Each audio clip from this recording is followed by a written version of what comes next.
Hello! En 1973, une ville japonaise périt dans les cendres d'une bataille entre les monstres Giaios, ailés et sanguinaires, et Gamera, une tortue géante qui se bat désespérément pour sauver les humains. Les lézards volants, réunis en meute, se jettent sur Gamera, le déchirant sans pitié avec leurs crocs acérés devant les citadins sans défense. Gamera, vaincu et épuisé par la bataille, sacrifie sa vie et utilise sa dernière arme contre les monstres féroces. Chauffant de l'intérieur, il se transforme en une énorme bombe incendiaire qui explose et détruit les assassins ailés. Les citadins sauvés se réjouissent et fuient immédiatement la scène de la mort de leur protecteur. Un seul petit garçon reste pour lui rendre hommage. Mais ce n'est pas la fin de l'histoire de Gamera. Il renaîtra pour une autre bataille féroce. 33 ans après la légendaire bataille des Titans, Kousuke Aizawa continue de venir sur le rivage pour rendre hommage au héros déchu. L'homme s'arrête là en se rendant au cimetière où sa femme est enterrée, où le père et le fils apportent des fleurs sur la tombe. Sur le chemin du retour, Toru, le fils de Kousuke, remarque une mystérieuse lumière rouge clignotante sur l'île, mais il ne dit pas à son père ce qu'il a découvert. Kousuke Aizawa dirige un magasin de cuisine où il travaille lui-même comme chef. Son établissement est toujours plein de clients qui sont ravis de ses plats. Pendant le déjeuner, les invités regardent les infos. Le présentateur rapporte d'abord que le ministère japonais de la lutte contre les monstres a perdu tout son financement. Puis, une émission sur un naufrage avec 6 membres d'équipage disparus est montrée. Le soir, Toru arrive à la boutique de son père. Au lieu de manger, le garçon regarde une pancarte manuscrite sur la table quand il entend soudainement une voix qui l'appelle par derrière, le nommant Toto. Il s'avère être un souvenir de sa mère qui l'appelait comme ça, mais la vision lucide inattendue est interrompue et le garçon rentre à la maison. Voulant échapper à la chaleur de sa chambre, Toru allume le ventilateur, alors que son ami Mai apparaît sur le balcon de l'autre côté de la pièce. La fille se vante de la nouvelle BD qu'elle a achetée et le laisse à son ami pour qu'il le lise. Le lendemain, les écoliers se promènent joyeusement le long de la côte. Parmi eux se trouve Toru, qui s'arrête pour chercher quelque chose dans son sac à dos. Le garçon voit à nouveau la lumière rouge clignoter sur l'île et sa curiosité enfantine prend immédiatement le dessus. Après avoir mis son équipement de natation, Toru nage jusqu'à l'île. Il fait son chemin sur les rochers pour trouver la source de la lueur mystérieuse qui se révèle être une pierre scintillante. En plus de ça, Toru trouve un petit œuf qui commence à éclore dans sa paume. Le garçon étonné regarde une tortue avec un motif étonnant sur sa coquille naître. Toru, à la lumière d'une lampe, examine la pierre qu'il a trouvée, tandis que son nouvel animal de compagnie, auquel le garçon donne un nom, rampe sur le sol de sa chambre. Toto, but you have to learn to trot. En allant se coucher, Toru emmène avec lui son ami et lui ordonne strictement de ne pas quitter la pièce, expliquant à la petite tortue que son père lui interdit d'avoir des animaux de compagnie. Mais le lendemain matin, le secret risque déjà d'être révélé. Alors que Toru examine Toto, qui a visiblement grandi du jour au lendemain, son père, qui a apporté un aspirateur avec lui pour nettoyer la maison, arrive dans la pièce. Confus, le garçon cache son ami sous la couverture et, essayant de se sortir de la situation, promet de nettoyer lui-même. Kousuke est ravi par cette déclaration, décide de quand même ranger le lit de son fils et attrape la couverture, d'où la tortue intelligente parvient à sortir et, à la surprise de Toru, commence à planer dans les airs derrière le dos de son père. Mai est témoin de cette scène et elle est incapable de retenir un cri, mais s'arrête immédiatement en réponse aux signaux suppliants de son ami. Effrayé par les bizarreries de Toto, le garçon, sur les conseils de Mai, décide de le laisser sur le rivage et se précipite, mais découvre que la tortue tente de rattraper son propriétaire. Après avoir quitté le bord de mer, Toto rampe sur la route où une camionnette qui arrive à toute vitesse menace de le renverser. Le garçon sauve son nouvel ami au dernier moment et il rentre chez lui avec Toto. Toru montre l'animal inhabituel à ses amis. Mai entend les cris excités des garçons. Elle regarde sur le balcon, mais elle se rend compte que Toru n'a pas tenu sa promesse de ramener l'étrange tortue à la mer. Inquiète, Mai montre un article sur Gamera à Toru où une tortue volante géante tire du feu de sa bouche. Le nouvel animal de compagnie de son ami semble être une menace pour l'avenir. Mais Toru voit la petite tortue qu'il a sauvée comme son ami et il assure à Mai qu'il ne se passera rien de mal. Mais les craintes de l'ami du garçon se matérialisent très vite lorsque Toto atteint soudainement la taille d'une tortue adulte du jour au lendemain. Cacher une bête aussi énorme dans une pièce n'est plus possible et avec Mai et ses amis, Toru l'emmène dans un nouvel abri, une cabane abandonnée au bord de la mer. Le lendemain, Toru rend visite à son animal de compagnie. Le garçon se demande à haute voix où pourrait être sa mère et il se souvient de la pierre rouge scintillante avec l'œuf dessus. Le garçon décide de le donner comme cadeau porte-bonheur à Mai, qui va bientôt subir une chirurgie cardiaque. Toru fait promettre à la fille qu'elle se rétablira définitivement pour qu'il puisse rendre la pierre à Toto quand elle ira mieux. En voyant le cadeau, Mai devient absolument convaincu que la mystérieuse tortue volante est en fait Gamera. Toru continue de rendre visite à Toto et il découvre un jour que l'animal n'est pas dans la hutte. Mais après avoir fouillé tout le quartier avec ses amis, sous une forte averse, le garçon ne parvient pas à trouver son ami. Toru n'abandonne pas la recherche et il retourne tous les jours à la cabane. Un matin, les garçons entendent une sirène au-dessus de la ville annonçant une situation d'urgence. Les amis partent pour le son et rencontrent Kousuke sur le chemin, tandis que les citoyens sont évacués d'urgence à l'école, quand une structure métallique s'effondre soudainement sur elle. Immédiatement après, un monstre géant, Zedus, apparaît devant les citadins terrifiés, s'élevant des profondeurs de l'océan et causant des naufrages et des morts en mer. Le monstre furieux commence à dévorer les habitants pris au piège et effrayés, et l'un des amis de Toru, que Kousuke tente de sortir du piège mortel, est touché.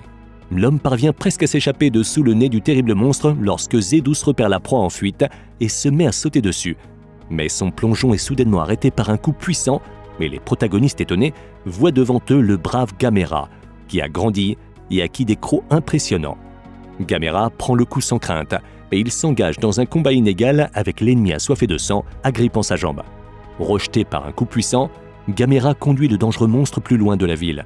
Le terrifiant Zedus projette d'attaquer d'en haut et il escalade la voûte métallique, dans l'espoir de percer son adversaire avec sa langue tranchante, mais Gamera s'en empare et, se rapprochant de la bouche dentée de Zedus, le frappe avec une boule de feu puissante, envoyant le monstre au fond de la mer.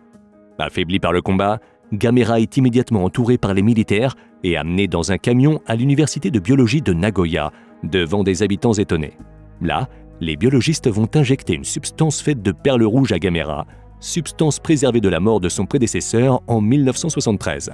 Les scientifiques croient qu'ils peuvent contenir le pouvoir de Gamera pour aider leurs défenseurs actuels à réveiller le leur pour affronter Zedus, qu'ils s'attendent à retrouver dans un avenir proche. Pendant ce temps, Kousuke et Toru restent avec tous les civils évacués à l'école locale. Le père parle à son fils de Gamera, qu'il a vu il y a des années. Kousuke raconte que le Gamera du passé s'est sacrifié pour sauver des vies, et il avertit son fils que son Toto bien-aimé pourrait ne pas survivre à son combat avec Zedus non plus. Au cours de leur conversation, Kousuke reçoit un appel de la mère de Mai, qui informe Toru que l'opération sur le cœur de son ami a été un succès, mais que la jeune fille affaiblie continue de tenir une pierre rouge brillante dans ses mains et à répéter le même nom, Toto. Le garçon comprend ce que son ami, qui en sait beaucoup plus sur Gamera que lui, veut dire.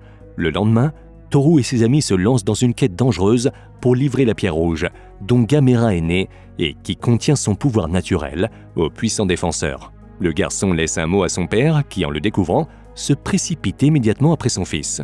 Pendant ce temps-là, à l'université de biologie, les tentatives des scientifiques pour réveiller le pouvoir de Gamera s'avèrent infructueuses, tandis que le géant sanguinaire Zedus, qui a retrouvé ses forces après la bataille précédente, se précipite déjà vers la ville pour frapper à nouveau.